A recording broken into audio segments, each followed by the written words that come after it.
Today's goal is to write the equation of an exponential function. And if we're going to write the equation, we have to know what the template sort of looks like. Well, what general form will an exponential function have? It has this form, f of x equals a times b to the x. Well, what do a and b tell us about the function?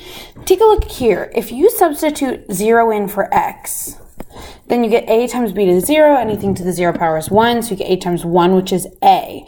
So that's telling us that this value a in the general form is usually the y-intercept. I'm saying that because that's what you get when you sub in x for 0, which is exactly what you do when you're trying to find the y-intercept. Okay, so if a is the y-intercept, then what does b do? Let's take a look at a table of values for a general function a times b to the x, right? We know that a times b to the 0 is a, we just found that out. A times b to the first is just reduces to ab. A times b to the second reduces to ab squared. Let's go in reverse. A times b to the negative 1, well, to make this exponent positive, you put the b term in the denominator. A has an unwritten exponent of 1, which is already positive. That's why a stays in the numerator.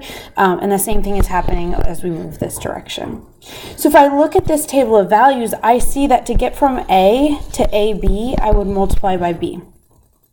And to get from ab to ab squared, I would also multiply by b. The same is true here, the same is true here. Actually, the same is true here. If you would multiply by b, those b's would cancel out, and you would just get a. If you multiply a over b squared by b, one of the b's cancels with this b, and you get a over b. So that's why b is called the multiplicative growth factor. B is the number you multiply y by to get the next or the consecutive y value. That is, if f of negative 3 is a over b cubed, to get the consecutive y value, that is, to get the y value associated with the next integer x value, you multiply by b, the growth factor. Okay, so now that we're armed with sort of a general outline or a template for what this should look like, let's look at two related examples. We're going to write the equation of these functions below. We know that our function is going to have the form f of x equals a times b to the x, where a is the y-intercept. So let's find the y-intercept. Here it is at 5. So f of x is 5 times some number to the x. Well, b is the multiplicative growth factor. So how did we get from the x value 0 to the x value 1? The x value 1 appears to be at 10. To get from 5 to 10, we need a multiplicative growth factor. You need to multiply by 2, it looks like. Well, let's make sure that that pattern holds. To get from the x value 1 to the x value 2, we would multiply the y value 10 by 2 to get to the y value 20. Again, from negative 1, this looks like it's about halfway to 5, so this would be about 2.5. Well, that makes sense because 2.5 times 2 is 5. The multiplicative growth factor is 2, so that's it. Our equation of the function must be y equals, or f of x equals 5 times 2 to the x. Now, over here, we have a similar function. Again, we can see that it's exponential by the curve. This time it's decreasing at a decreasing rate. See, it's decreasing really quickly here, decreasing much slower when we get close to that horizontal asymptote. So by shape alone, we know it will have this format, a times b to the x, where a is the y-intercept. So again, 5.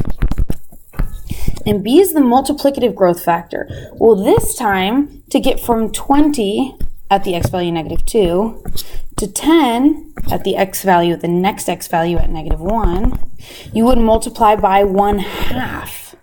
Again, to get from 10 to 5, you multiply by half. To get from 5 to, here's another 2.5, you multiply by 1/2. So you can write this function as 5 times 1/2 to the x.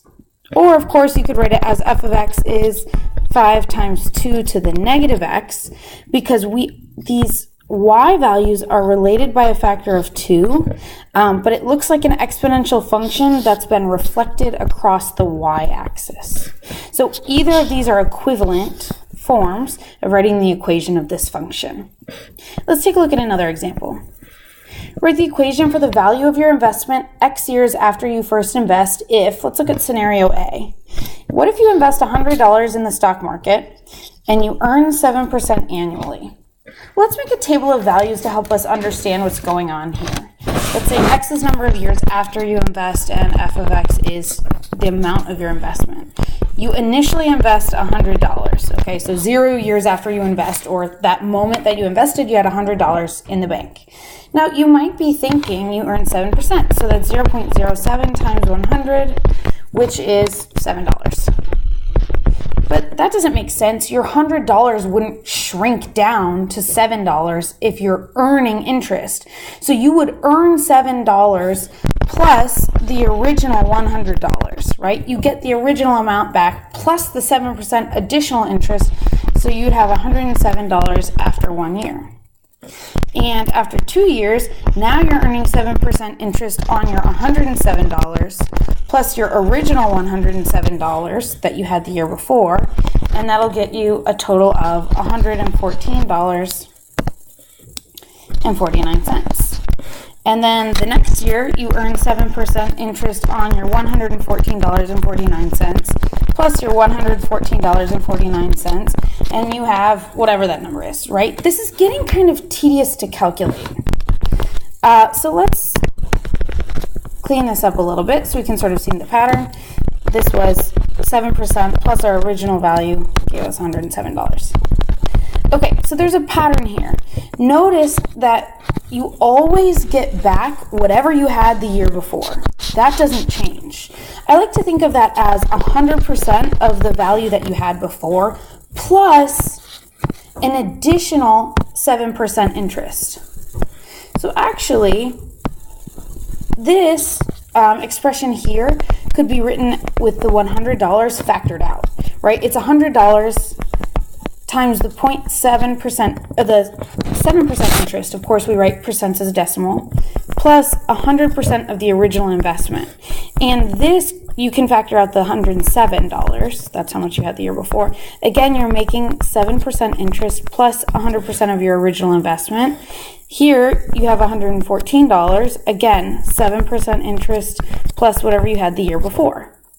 So more generally, we can write this equation as $100 times 1.07 to the x power. 1.07, this guy here, represents 100% of the value you had the year last year, plus an additional 7% interest. Okay, likewise, in B, if your investment depreciates or decreases 3% annually, that doesn't mean that you're only going to have 3% of it left.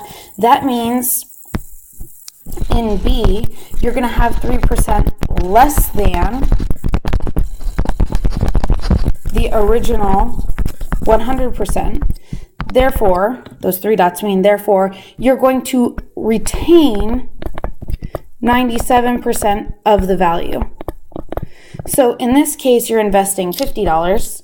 That would be our y-intercept. So we have f of x is 50 times 0.97 to the x power, where again, that 0.97 is coming from 3% less than 100% of what you had the year before.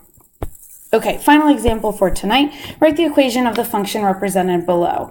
Okay, when I'm looking at these, I can see that they're growing at a multiplicative rate. If they're growing at a multiplicative rate, that means we have an exponential function at hand, which will take the form y equals a times b to the x. And I can see that to get to these y values, you're multiplying by 5. So we must have the multiplicative growth factor of 5. Well, what would the original value be? We're going to have to go backwards in our chart from 3. Well, also, I need to notice that these are growing every 3 x values, not every single or every consecutive x value. So that means I'm multiplying by 5 every 3 x values. So if I want to go and reverse 3 x values, I need to, instead of multiplying by 5, I need to divide by 5. 4 divided by 5 will give me 4/5. And I need to go in reverse again. I'm going to go another 3 units, which conveniently will give me the y-intercept. To go backwards, I'm dividing by 5.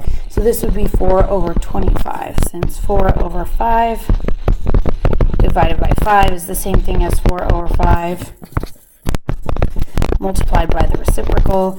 To multiply fractions, we're just multiplying across. That's why we're getting this 4 over 25. So my y-intercept is 4 over 25. My multiplicative growth factor is 5 every 3 x values. So my function is f of x equals 4/25 times 5 to the power x over 3.